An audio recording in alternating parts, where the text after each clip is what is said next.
This is just a quick video, which I feel obliged to make on account of my last video regrettably containing several mistakes, which was especially unfortunate because YouTube inexplicably decided to give it tens of thousands of views, when usually I just get a few hundred. First of all, in that video I proclaimed the Bristol and Gloucester Railway opened in 1844, illustrated with this map. The Bristol and Gloucester did open in 1844, but sadly I drew the route in the wrong place. It's the route you'll follow if you take a train to Gloucester today, but Rob Brewer pointed out that when it first opened, the Bristol and Gloucester ran via what is now the Bristol to Bath cycle path, here. Rob was very generous in suggesting that I may have intentionally smoothed over that complication because it wasn't entirely relevant to the theme of the video. But really it was nothing so self-aware, I was just lazy. I knew where trains to Gloucester go. I knew the Bristol to Bath cycle path was a former railway, but I didn't even think twice if it related to my narrative because I knew that it went to Bath, because it's in the name.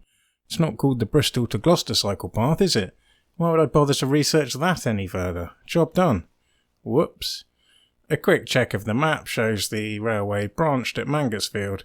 Turn right for Bath or turn left for Gloucester. Thanks also to Nick Howes for pointing out that the current line to Gloucester via Filton, which I erroneously highlighted, was in fact originally built as part of the 1863 Bristol and South Wales Union Railway. Next, I declared the idea of a terminus near Brandon Hill made no sense because there was nothing much there.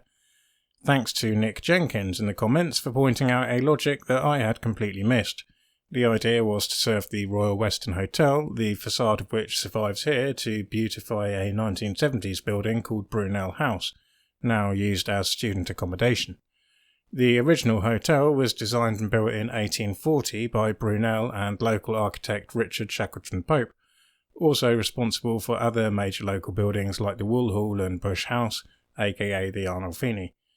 It was all part of the Great Western Railway's vision that travellers could book a ticket from London to New York, transferring from steam train to steam ship at Bristol.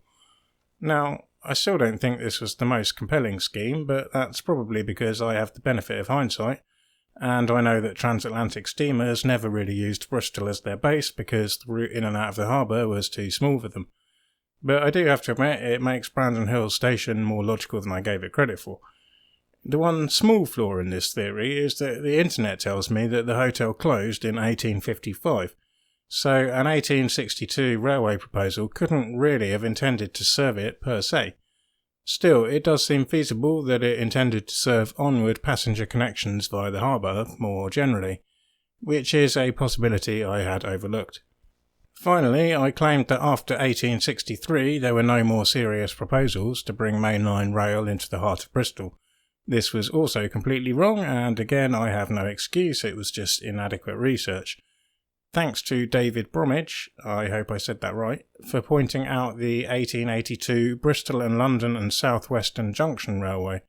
This would definitely have to qualify as a serious scheme, having the backing of the London and South Western Railway and various influential businessmen. Much like the Bristol Central Railway Station schemes, it would have created a new terminus over the River Frome at roughly the location of the Cenotaph, connecting up to the existing lines somewhere near Midland Road. I don't know the exact route that was in between. Anyway, Parliament weren't having it, so that didn't get built either. So apologies for all those errors, and thanks to all those commenters, firstly for correcting them, but also more specifically for correcting them so kindly and politely. Also, more broadly, I have to say thanks to all of the seemingly endless wave of new viewers and commenters, almost all of whom were very polite and pleasant. I must say, however, that I find the explosion a bit intimidating. I started making videos to keep myself entertained during the lockdowns and travel bans and all that. It was about the fun of the process of making them, not the end product. I really had no expectation or even particularly any desire that any meaningful number of people would actually watch them. As the last video illustrated, I don't really know what I'm talking about, and I suspect this channel will disappoint many on grounds of both frequency and consistency. If that's the case, then don't forget to dislike and unsubscribe. Otherwise, everything will be back to normal next time, hopefully. Cheers.